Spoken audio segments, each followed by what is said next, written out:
Good afternoon, everyone, and good evening. It's a pleasure for me to welcome you here for today's program with Arielle Burger.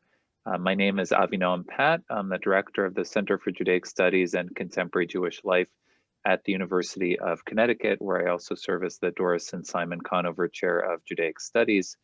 And I'm really looking forward to today's discussion with Arielle Berger. Just a couple of technical notes before I introduce our speaker today.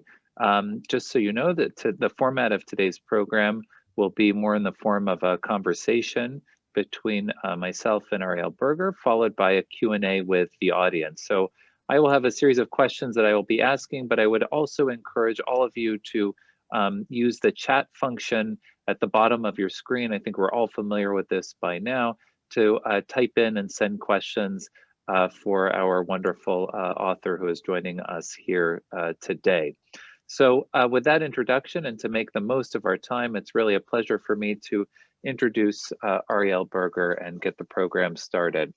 He's the author of the National Jewish Book Award winner, Witness, Lessons from Elie Wiesel's Classroom, which if you haven't had a chance to read, I am sure after today's program, you will want to order a copy. It is really an exceptional book and a fascinating read. Arielle Burger is the founding director and senior scholar of the Witness Institute, whose mission is to empower emerging leaders inspired by the life and legacy of Elie Wiesel. He is an author, teacher, and artist whose work integrates spirituality, the arts, and strategies for social change. An Orthodox trained rabbi, Arielle received his PhD in Jewish studies and conflict resolution under Elie Wiesel. A lifelong student of Professor Wiesel, Arielle served as his teaching fellow from 2003 to 2008, after which he directed education initiatives at the Combined Jewish Philanthropies of Greater Boston. As a Covenant Foundation grantee, Arielle develops cutting-edge arts and educational programming for adults, facilitates workshops for educators, consults to nonprofits, and serves as a scholar, artist in residence for institutions around the United States. In 2019, he was chosen as one of Allgemeiner's top 100 people positively influencing Jewish life today. When Arielle is not learning or teaching, he is creating music, art, and poetry. So it is a great pleasure for me to welcome Arielle Berger to our program today. Welcome. Thank you so much. Good to be with all of you. And I want to thank Voices of Hope for giving us a chance to have this conversation together.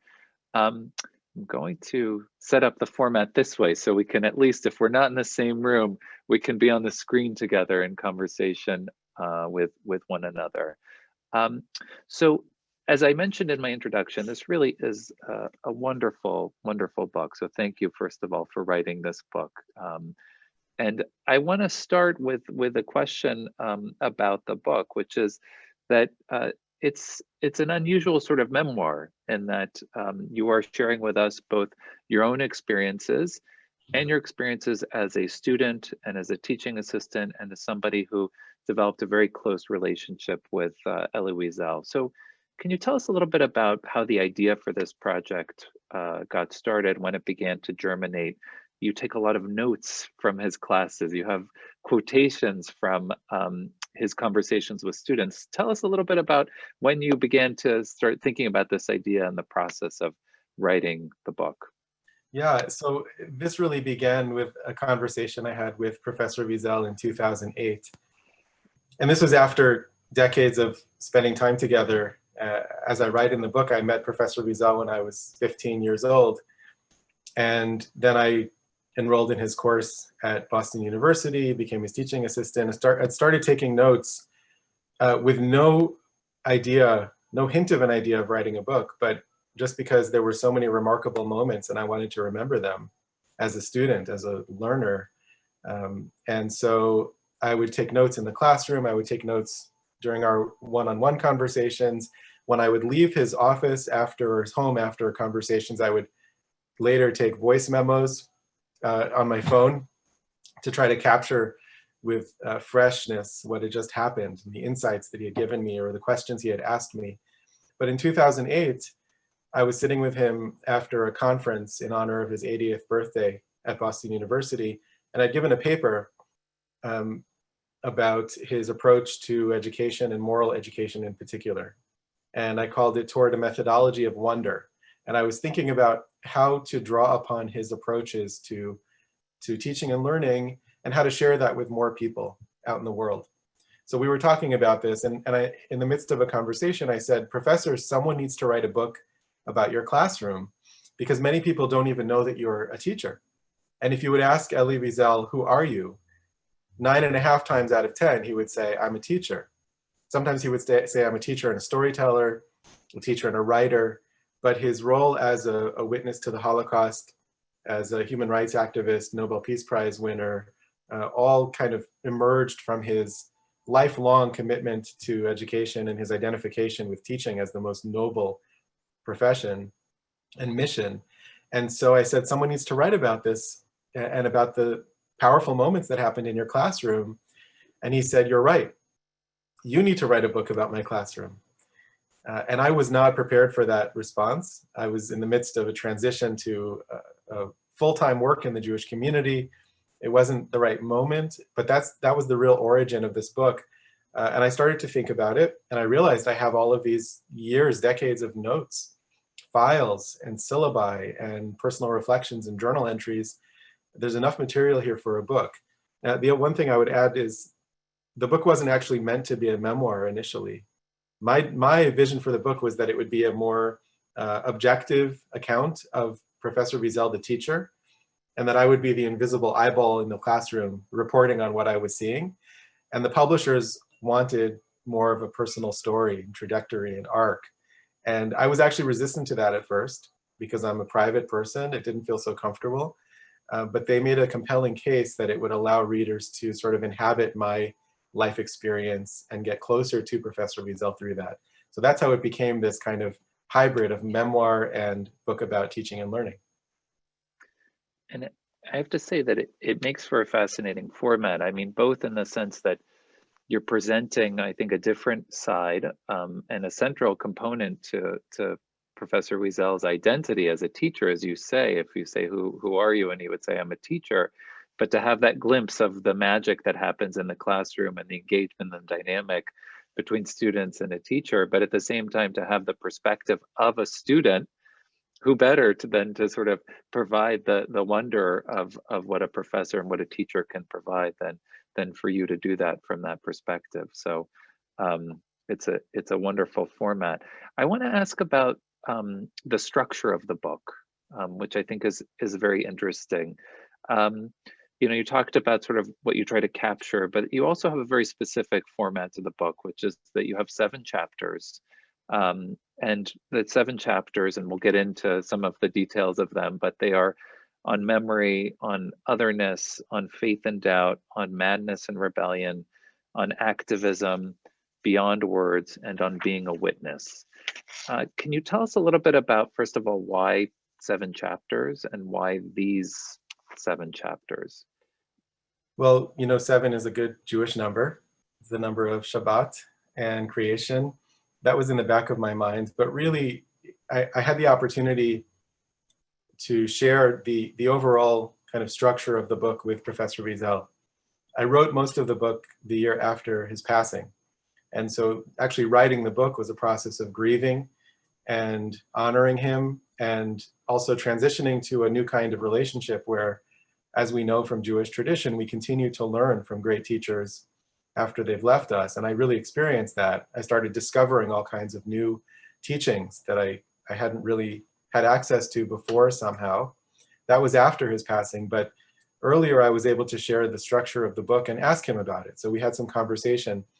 I knew I wanted it to be thematic and not just chronological, because these themes, there are others, but these themes in my mind are the core themes to which he returned over and over again in his teaching, whether he used those words explicitly or not. So he wouldn't use the word activism, for example, but it captures so much of his life's work and his hopes for his students to make a difference in the world. And I began with memory because he began with memory. The beginning of his approach to education and the question of why education matters so much is that somehow he believed very deeply, with great hope and optimism in spite of his experiences of the Holocaust, that through education and through certain kinds of education, we can ignite hearts and minds, and we can change the trajectory of our common human future. We can make sure that never again becomes more than a catchphrase or a platitude. And we do that through education. So memory is the ingredient in education that allows that to happen. It's the way in which we encounter stories that really change us, stories that we then carry throughout our lives, so that when I'm walking past someone on the street who's hungry or in need, I can no longer turn away from that person because of the memory I carry, because of the stories I carry, because of the exemplars who are sitting on my shoulder, reminding me not to look away, not to turn away. And that's the beginning of everything. For Professor Wiesel as a teacher, it's the beginning of the process of transforming suffering into hope, which is something that he did in a remarkable way, beyond my understanding. Even after all the years I spent with him, he was such a remarkably hopeful person. And I always felt that if he could do that, if he could turn his experience of darkness into such light and such hope, then we can all engage in that process. That begins with memory too. How do we tell the story of our past? And how do we confront our future with a sense of clarity about our values? So that was where the book started. And then it walked slowly through some of the central issues and questions with which he wrestled out loud and with his students. Yeah, and to pick up on this sort of point that you make about memory, because this is sort of a central point of his teaching, this idea that memory will save humanity. And he says it in his Nobel Prize lecture, and it is sort of one of his most oft-cited quotations. But I'm curious as to sort of to go back to the teacher-student dynamic. How do you think this works in the classroom? I mean, one of the central components here about memory is that I think you're talking about a type of memory that is a memory of something that you never experienced, right? So that it's a memory that is communicated from one generation to the next. It is a memory that is conveyed from a teacher to a student. So how does that actually work? And in the context of, an organization like this, Voices of Hope, which is founded by descendants of Holocaust survivors who are very much committed to this process of education, how does that work in action? How can memories be transferred from one who experienced something to one who never experienced something? And how does that, what's the idea of how that might save humanity? I want to celebrate that question because that's really my work right now, is asking questions about what I call the mechanics of moral transformation. How does it actually work? It's the most important question right now, I think, for educators or anyone who cares about the moral future of our species and our world. It's very easy to talk about, it's very difficult to do. So breaking it down in a granular, practical, concrete way is extremely important. So I love that question. I'll give you an example of how I believe it works, that we can maybe have a taste of together, through a story. And it's a story that I tell often. I heard it last year from my son, who was in Israel studying for a semester and traveled to Poland with this program for about 10 days to visit the centers of Jewish life before the war and also the camps, some of the camps. And my son had a best friend on the program. They traveled to Poland together, 100 and something teenagers. And after the first 2 days of traveling and exploring different sites, my son's good friend disappeared for one of the days with one of the counselors, mysteriously, and then came back late at night and wouldn't tell anyone where he had been. And eventually he told my son, because they were close friends and maybe because my son nudged him a lot. And this is what he told my son. He said, my great-grandparents were married a few weeks before the deportation to the camps. And when they arrived at the camps as newlyweds, my great-grandfather would meet my great-grandmother whenever he possibly could. There were only a few times it was possible, but they could meet at the boundary between the men's and the women's camps. And he would look at her and he would maybe give her a piece of bread if he had one.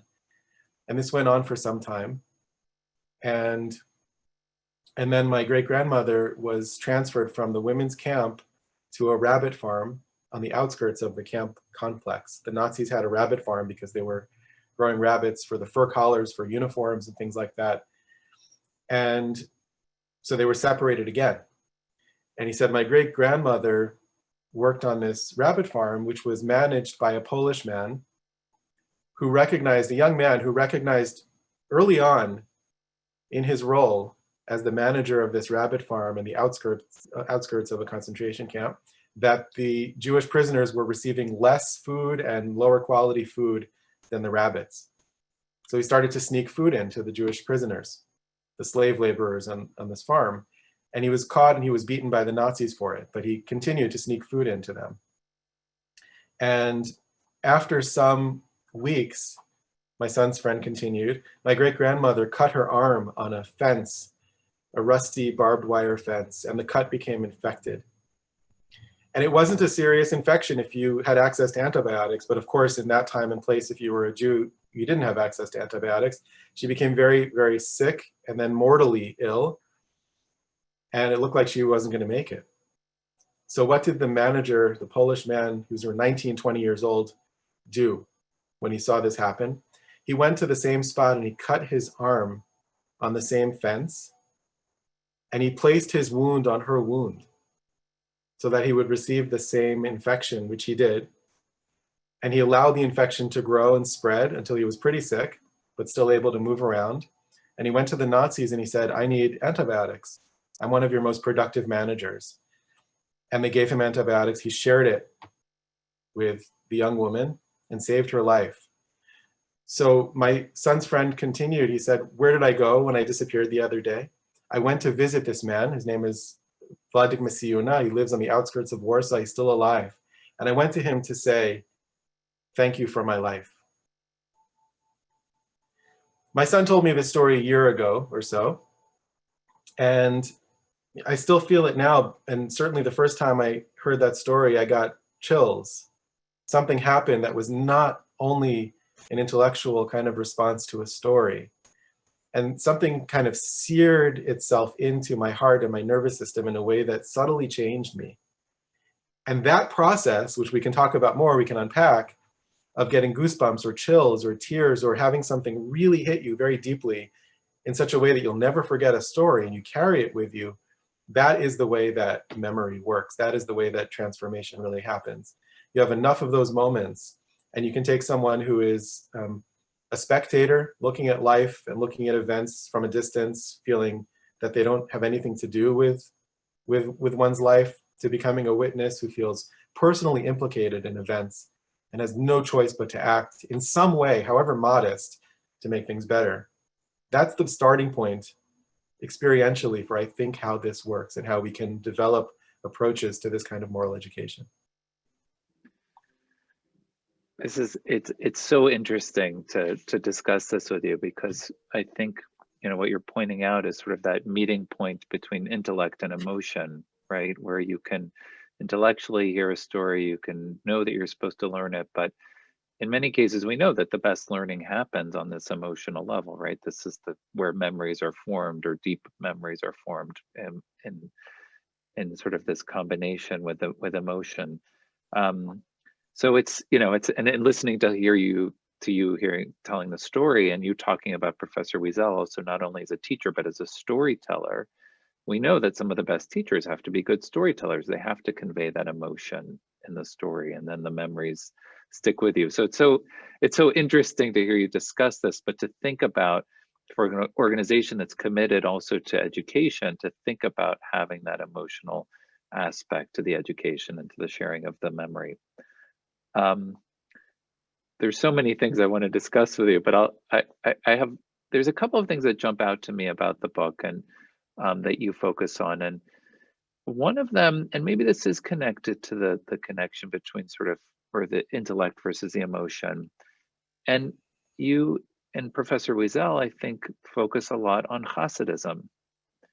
And there's a lot of stories, and there's great storytelling, but there's also sort of deep educational value to the stories that are told. And um, I wonder if you could talk a little bit about the importance of Hasidism, both for Professor Wiesel and for you in terms of his teaching, but also why it was so important to him to focus in his teaching about sort of the moral values that were communicated, but also the importance of memory, the importance of storytelling, the importance of getting in touch with emotion. You have this great story on page 31 that starts with the Baal Shem Tov. When he would see that the Jewish people were threatened by tragedy, he would go to a particular place in the forest where he lit a fire, recited a particular prayer, and the miracle was accomplished, averting the tragedy. And then from generation to generation, one component of that gets lost. But until the final generation, which is Rebbe Israel Vision, the great grandson of the Maggid of Mezrich, didn't know the place in the forest, didn't know the prayer, and didn't know how to light the fire, but just telling the story was enough. So can you talk a little bit about sort of that component, both of storytelling and of Hasidism, and why that was so important to Professor Wiesel, and also what it means to you in your teaching and writing? Yeah, thank you for that question. The starting point, I think, is really a broader question about the relationship between the universal human issues, human rights, war, conflict, other things with which Professor Wiesel was deeply involved, and the role of Judaism and Jewish wisdom and Jewish teaching. And I think one of the lasting contributions of Professor Wiesel to our world is the notion that we don't have to choose between the particular and the universal. In fact, they can be mutually reinforcing. So his approach was that the more connected you are, if you're Jewish, if you're connected to Jewish tradition, and you're deeply anchored in your Jewish roots, you'll be able to serve humanity more and fulfill your universal human commitments more, and with greater depth and greater facility and wisdom, because you have access to that particular tradition. And of course, that's something with which our society is struggling a lot right now. Different kinds of tribalisms and nationalisms and populisms and so on, and questions of identity and identity politics. His approach, I think, is really important for us to consider. And his personal feeling was that Judaism is what the celebration of Jewish life and of Jewish teaching and study is what allowed him to keep going personally in his own life. Within that, we have the world of Hasidism, which is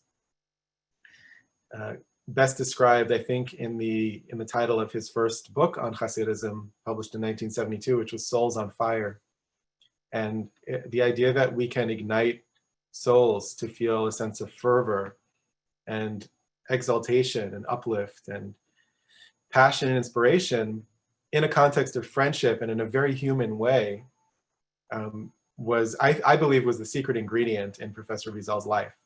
In the moments when he really struggled with an issue or a question, when he had to confront a sitting United States president, for example, as he did in 1985 around the Bitburg affair, I believe that Hasidism was the secret ingredient, the secret weapon that allowed him to do that. And one of my hobbies in all those years that I was studying with him was to watch him in public spaces, speaking to the United Nations or at the White House or other places.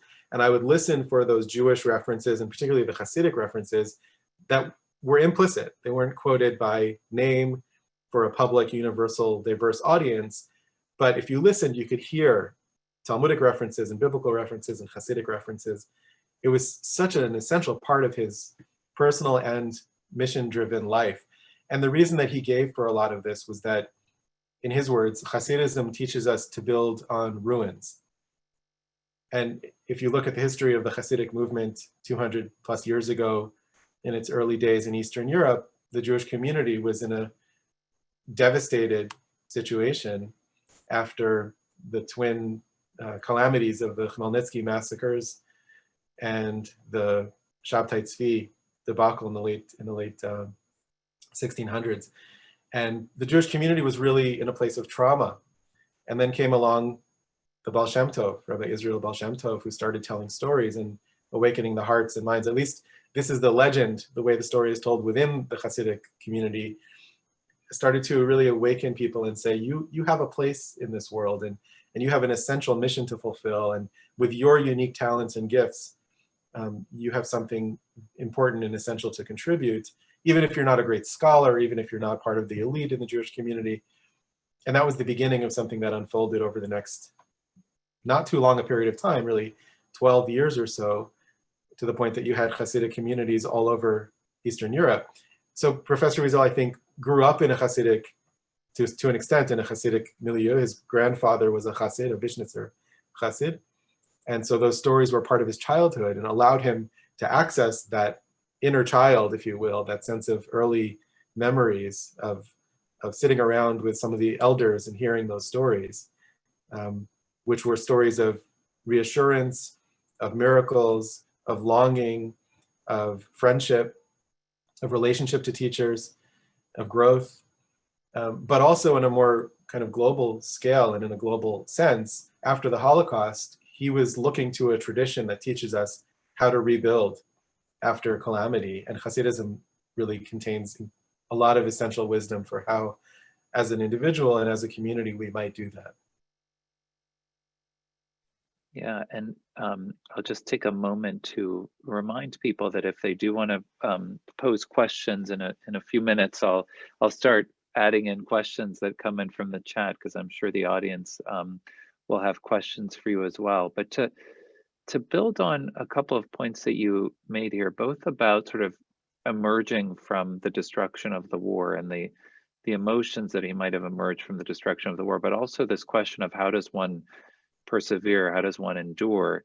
You know, one of the interesting things is to think about the evolution of Elie Wiesel from liberation to a journalist and a writer and a teacher and a thinker and Nobel Prize laureate. And it's interesting. I mean, you know, we think of like his you know, first major accomplished work of Night, you know, published in French and then translated into English. But one of the things that I often, you know, share in my classes is we look at the original Yiddish version of the text, which was published with a different title, which, you know, is in Yiddish, it has the title "Und die Welt hat geschwiegen," and the world was silent.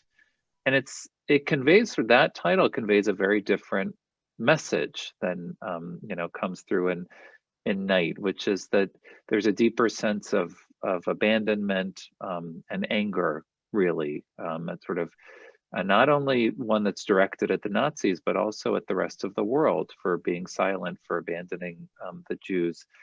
Can you talk about his evolution from, you know, going from perhaps this feeling of anger and abandonment to sort of channeling those emotions in a different direction? Is this something that he talked about how he evolved? And to the question of audience, I mean, I think it's really interesting because in Yiddish, maybe you can write for one audience of survivors or fellow Jews and convey one message, but it's going to be something very different from what you write in French or what you write in English, especially if you're speaking to, you know, the President of the United States. Is this something that he reflected on, about both emotions and about sort of channeling that and thinking about the audience that he was addressing?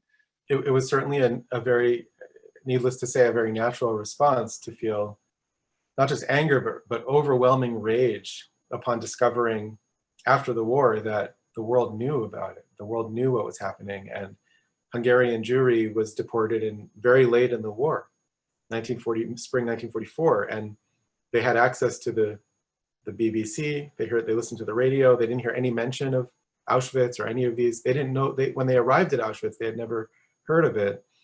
And so, the Wiesel family in particular had an opportunity to escape, which they probably would have taken had they known that this was a different order of magnitude than any previous Jewish experience of suffering that we know about.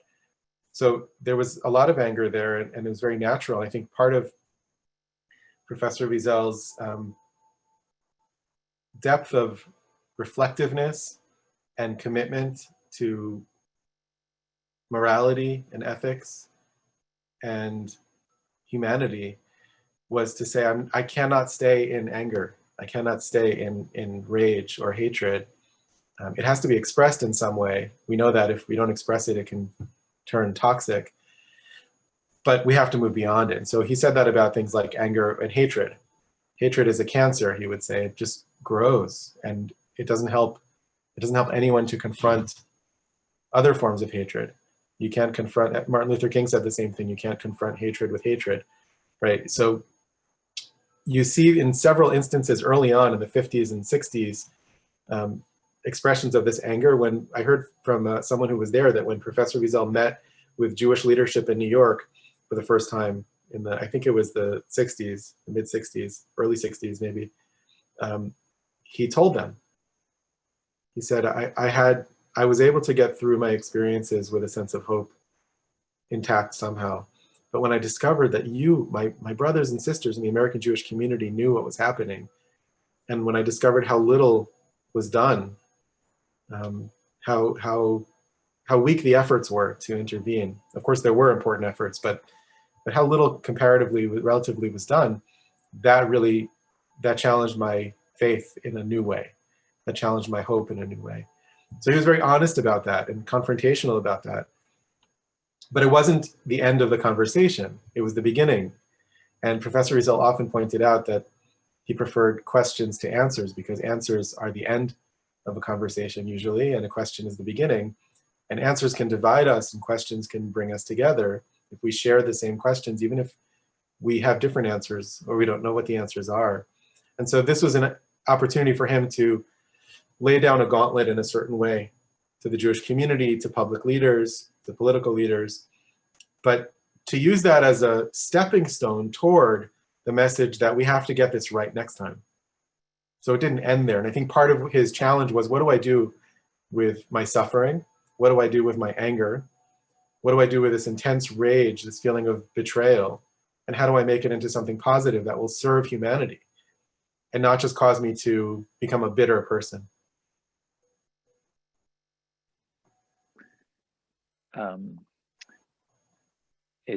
There's so many things that I want to follow up on with this sort of channeling of the anger and rage, and this what obviously is sort of this incredibly it's not just productive. I mean, it's this direction of trying to repair the world and for the betterment of humanity.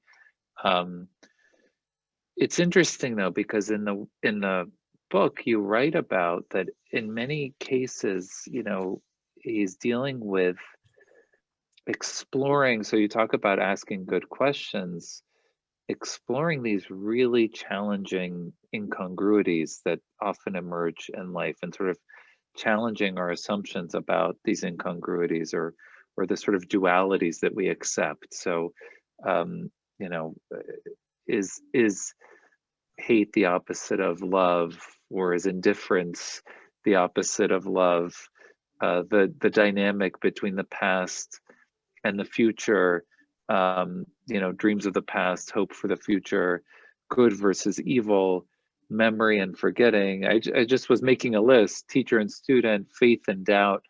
Can you talk a little bit about sort of that middle space? Because there is this deeply philosophical wrestling that's going on here with that middle space between these dualities. How did he engage with this in the classroom, and how did students respond to this wrestling? I'm just trying to picture, and you provide this picture in the classroom of how he would set up these questions and have students wrestle in that middle space. But give us a little taste of what that was like.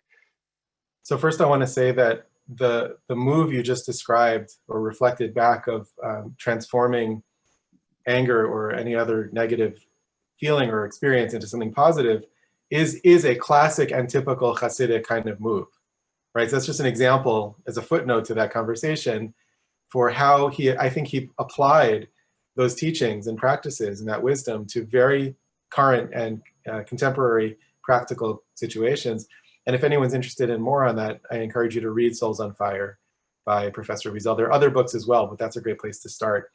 As far as the middle space, his favorite word, I think, was memory. His favorite phrase was "and yet." And if you listen to his lectures, many of which are online, at the 92nd Street Y website, or at Boston University, there's an archive of lectures that he gave in Boston, you'll hear the phrase "and yet" very often. And what it does is it allows people to move into kind of paradoxical thinking, or the idea that you can hold on to two values that are both important without prematurely just picking one, right? So I can be, the example I gave before, I can be really deeply committed to my Jewish identity and life and tradition, and I can be deeply committed to universal humanity and standing up on behalf of others who are suffering. In Judaism, we have this, very often we have this strange juxtaposition between joy and sadness, where at a Jewish wedding, which is such an incredible celebration, we break a glass to remember the destruction of the temple, the brokenness of the world. Why do we do that at a moment of joy? Because it's important to hold the tension between joy and sadness. And on Tisha B'Av, which is the day of mourning and the day of marking the brokenness of the world, according to Jewish legend and Hasidic legend, that's when the Messiah is born. So the most joyful thing will come out of the most sad day. So this kind of juxtaposition is very Jewish. By the way, I'm thinking of this so much right now, thinking of our brothers and sisters in Israel, some of whom are sitting Shiva now for people who were lost at Meron just a few days ago. And at a time of immense joy, that tragedy and that brokenness took place. And if you look at some of the videos that are emerging of the Shiva visits, people are talking about joy and togetherness and unity. The families are talking, that's the message of these families who are sitting in their grief. From this grief, we have to come closer together. We have to make something positive of this. It's a very profoundly Jewish way of approaching both moments of joy and moments of tragedy. And Professor Wiesel would say the words "and yet" very often in class to help us push beyond the superficial, easy answers. It's very easy to pick a side, whether you're exploring literature or current events or a personal question, a dilemma where you have two values that are competing. It's very easy to pick one side or the other.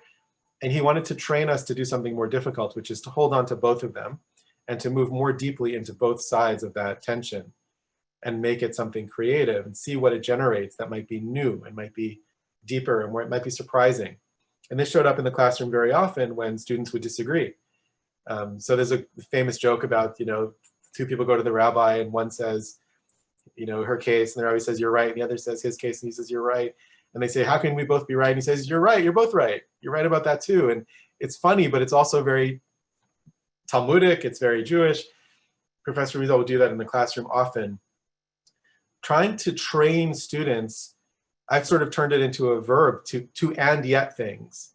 When we encounter those dilemmas, when we encounter those tensions between important values, to make that sort of intellectual, it's more than intellectual, but it starts with an intellectual gesture to say that the middle space is really important. And if you think about the current state of our politics in this country, where the center is really so beleaguered and the voices on the extremes are so loud on the right and the left, what does it take to build a center? Well, it takes a willingness to practice and yetting, a willingness to sort of say, I'm going to be in dialogue, have my place and my position, be open to your position as well, battle the things that are completely beyond the pale, and embrace the things that I can learn from. That's a sort of intellectual posture of humility and passion that is very difficult to hold together. And that was one of the things that I think he wanted his students to learn and to practice and to grow in.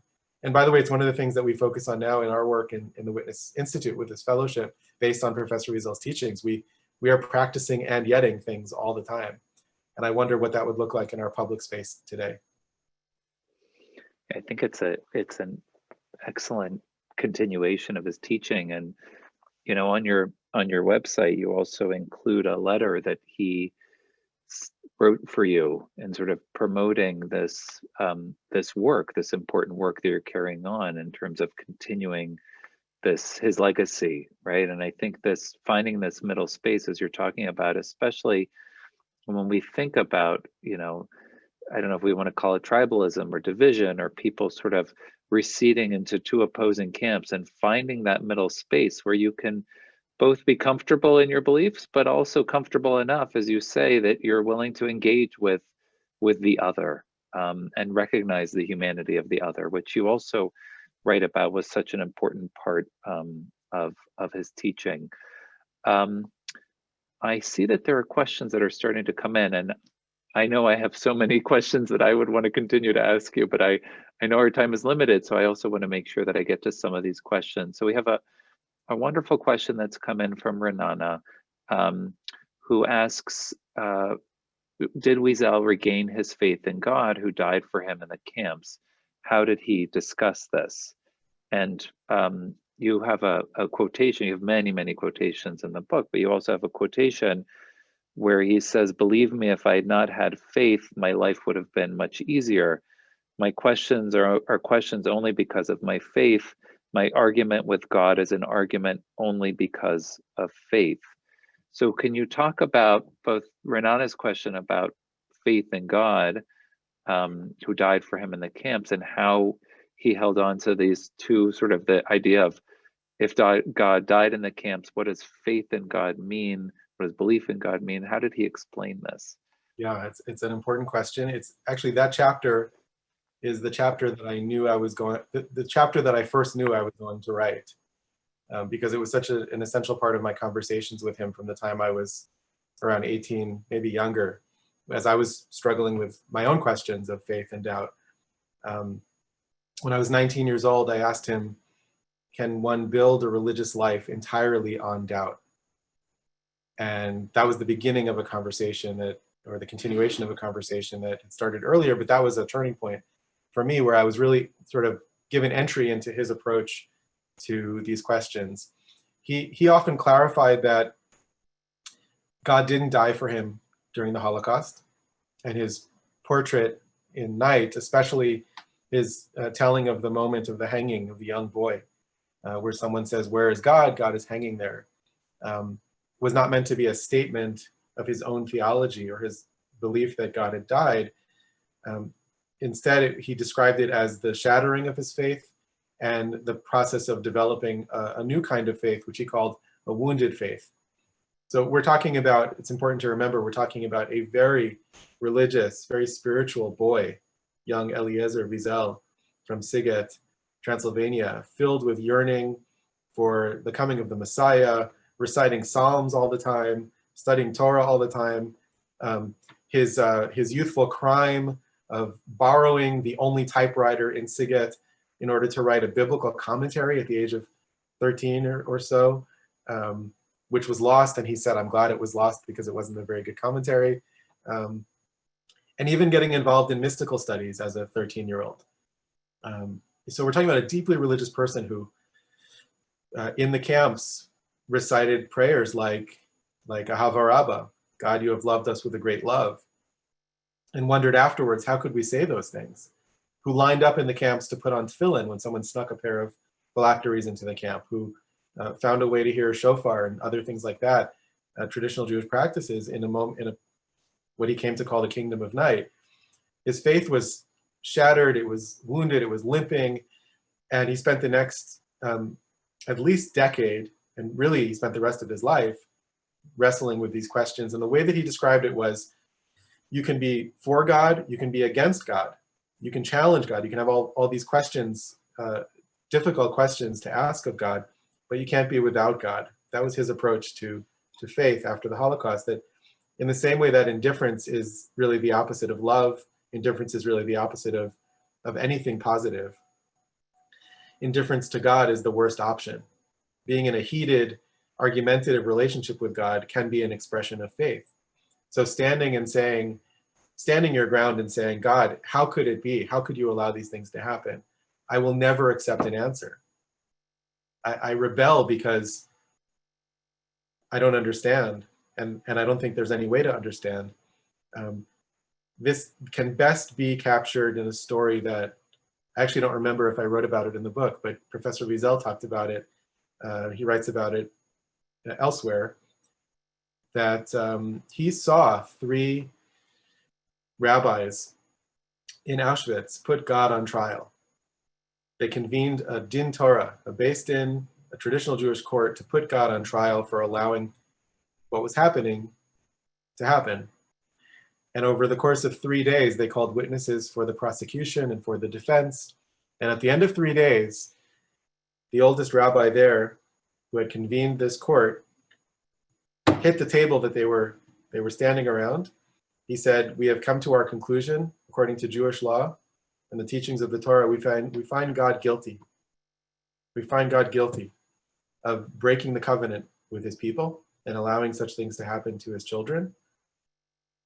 Now it's time to daven ma'ariv. Now it's time to pray the evening prayer. Let's go pray." Elie Wiesel saw that. And by the way, people questioned and said, not even deniers, but some people said it sounds too much like a Hasidic legend. It couldn't be true. In his memoir, he writes the names of the other people who were there. This literally happened in Auschwitz. We have eyewitness testimony from several people who saw this. That is the ultimate and yet, is to say, we find God guilty, but it's time to pray the evening prayer to God, in which we're going to say, by the way, with a great love, you have loved us, God, holding that tension, staying within a relationship of faith, but asking all of those challenging questions and not accepting simple, superficial, unsatisfying answers, is where he lived. And I'll just end by sharing that he once said in the classroom, he said that in the Talmud it teaches that when a person leaves the world, they are asked several questions by the heavenly court. He said, when I go up there, before they can ask me anything, I'm going to ask God my question. And students asked, "What's the question? What question will you ask?" He said, one word, why?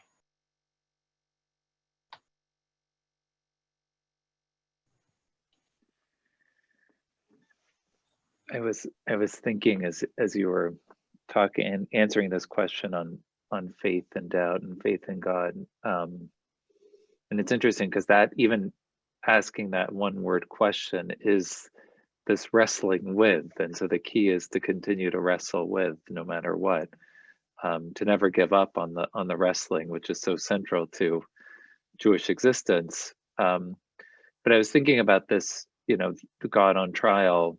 There's the play that he writes, but then there's also, I think, what is a very nicely done British production that of God on Trial that's set in Auschwitz, and they conclude the film in a very similar way with this sort of, there's a selection that takes place, and then after they find God guilty of breaking the covenant, but there's also this sense of, even after the covenant's been broken, now it is voluntary, this idea of continuing to uphold or to rebuild or to maintain that relationship.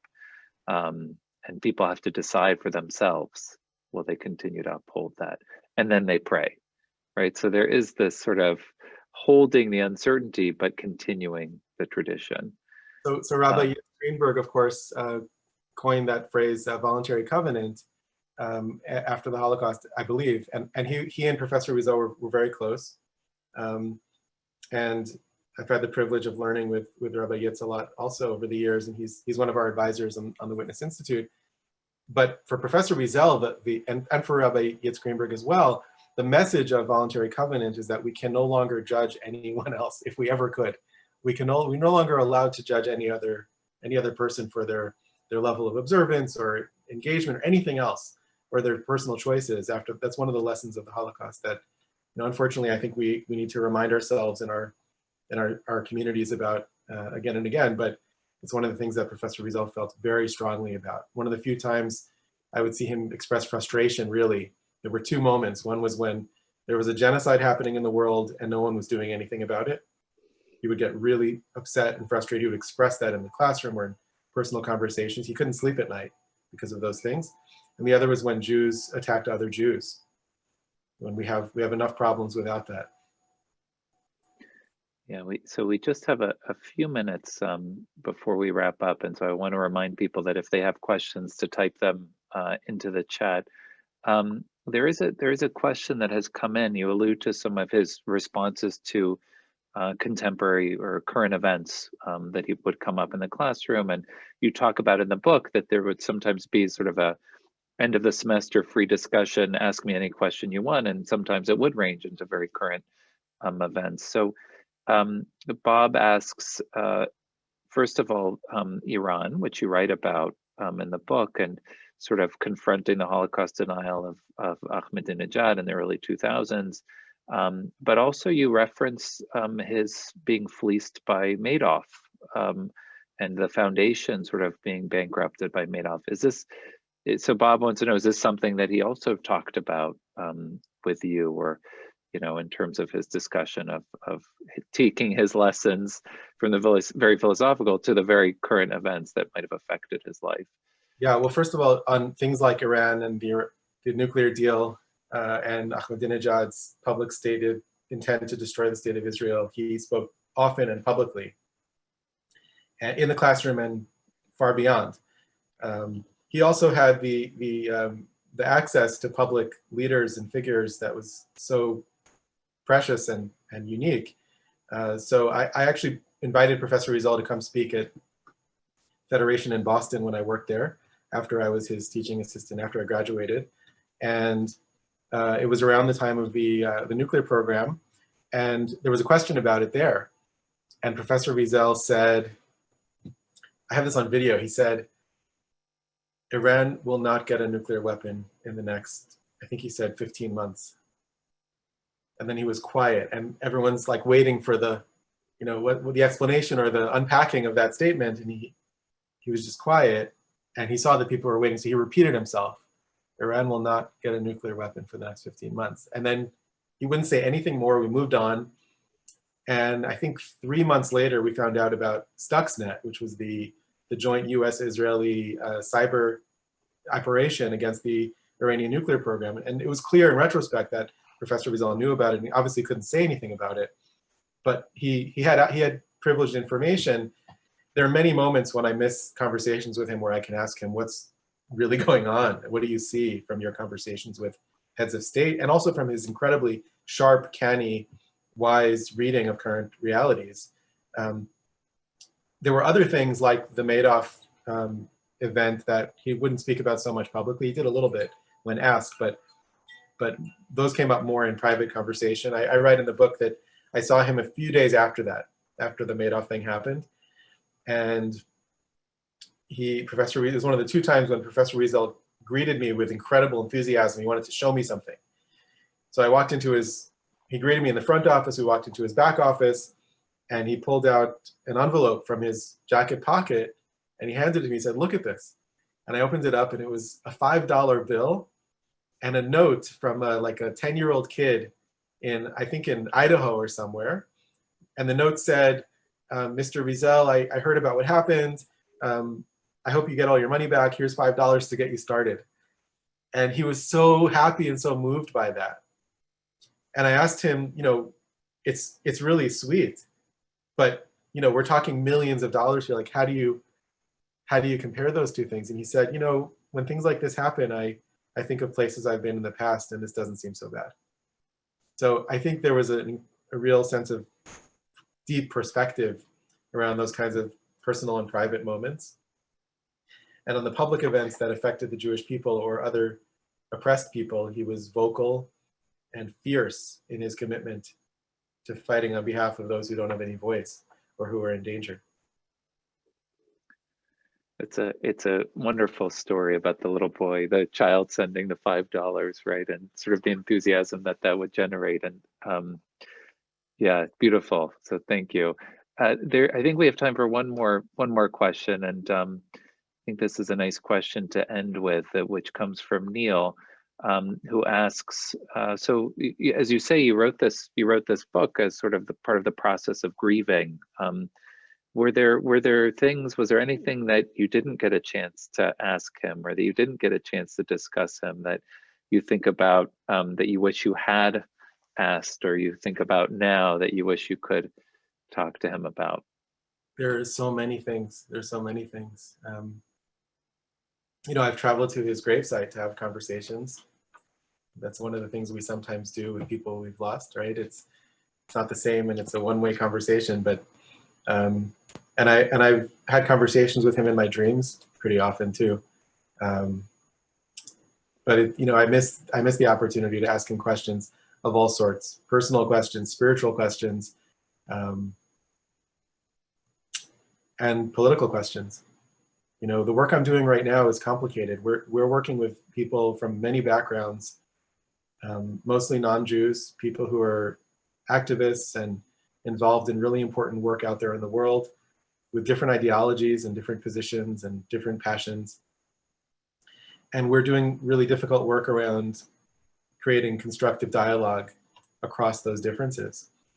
And I have a lot of his teachings on that topic and a lot of the practices that he taught us. But I have many questions for him about this specific situation. And for example, here's one thing I would want to talk to him about that I'm sure we talked about in some form, but it's new, it's renewed, and it's up in a very particular way right now. What's the relationship between trauma and hatred or bad behavior, right? So when we're encountering racism or anti-Semitism, we know we have to fight both of those things. But I just encountered someone who comes from a background of white supremacy, who's slowly trying to exit that world, that very distorted world, that poisonous world, and who still has certain beliefs that are really influenced by that worldview. And the conversation that this person is having with herself is about trauma and the experience of real suffering and abuse in the past. And that doesn't excuse bad behavior, but if we want to solve those kinds of behaviors or change those kinds of behaviors in a broader sense, well, what kinds of modalities do we need to open up to that are not usually part of our educational systems, they're not usually part of our deprogramming systems for people who have been in cults or in white supremacist groups and things like that? That's a question that came up just yesterday that I thought I really wish I could ask Professor Wiesel this question. So instead, I feel very fortunate because I can turn to, 25 years of notes, all the lectures online, many personal conversations and journal entries and things. And by the way, one of the amazing things that happens, and I'm sure you've experienced this with a teacher or a mentor, or parent or grandparent, great-grandparent who's no longer with us, I will read things that he said to me 25 years ago, or read a note that he wrote to me, or read a journal entry, or hear a voice memo from when I exited his office. And I'm walking, in New York City, trying to capture everything that happened in the conversation. And I'll read something and I'll understand it for the first time. So I feel like, with great teachers, there's a continuous kind of learning. And even though I don't have the opportunity to ask him these questions in a literal sense, I feel like I look to him for wisdom and clarity all the time. And it really impacts my day-to-day life, my personal life, my family life, my parenting. I have teenage kids, so the challenge of being a parent sometimes is powerful and awesome, and it's an incredible blessing. And sometimes there are those moments that are really tough. And I think of Professor Wiesel, the parent, and I've had the incredible blessing of really becoming close friends with Professor Wiesel's son, and he's also shared about his father as a parent. Those things help me to do the right thing in those moments, those difficult parenting moments. I think of Professor Wiesel and his acceptance and his deep respect for every human being of any age and any background, and it makes me a better person. And that, again, returning full circle, is the power of memory. He sits on my shoulder in some profound way, and I wrote the book so that he would sit on more people's shoulders, because I think we need his voice now more than ever. Well, Arielle, thank you. Thank you so much for sharing his teachings with us, for sharing your Rebbe with us and his teachings, and we can continue to read and learn from his words. This has been a wonderful conversation. I want to thank you for joining us today. Yes, the website has been posted there, and this is the book, Witness, Lessons from Elie Wiesel's Classroom.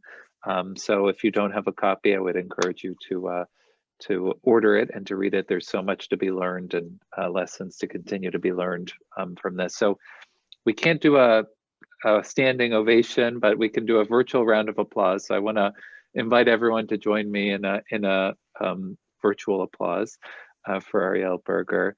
And thank you so much for being here today. Just a couple of announcements before we conclude. Thank you again for being here today, and thank you for the audience for joining us this evening. On behalf of Voices of Hope, if you like tonight's program and want to see more from Voices of Hope, you can, of course, consider making a donation to ctvoicesofhope.org. The site has just been posted into the chat, or you can share your information. with Kathy or Robin or Kimberly Bellaro. In terms of upcoming events, the next speaker in this series is Menachem Kaiser, author of the new book Plunder, which I'm very excited to learn from Menachem Kaiser on this topic. And that event will take place on June 7th at 7 p.m. So please register for that when that comes up. So again, thank you again for being here this evening, and thank you everyone for joining us. And everybody stay healthy, stay safe, and be well. Thanks, Avi. Thanks, Voices of Hope. Everyone be well. Take good care.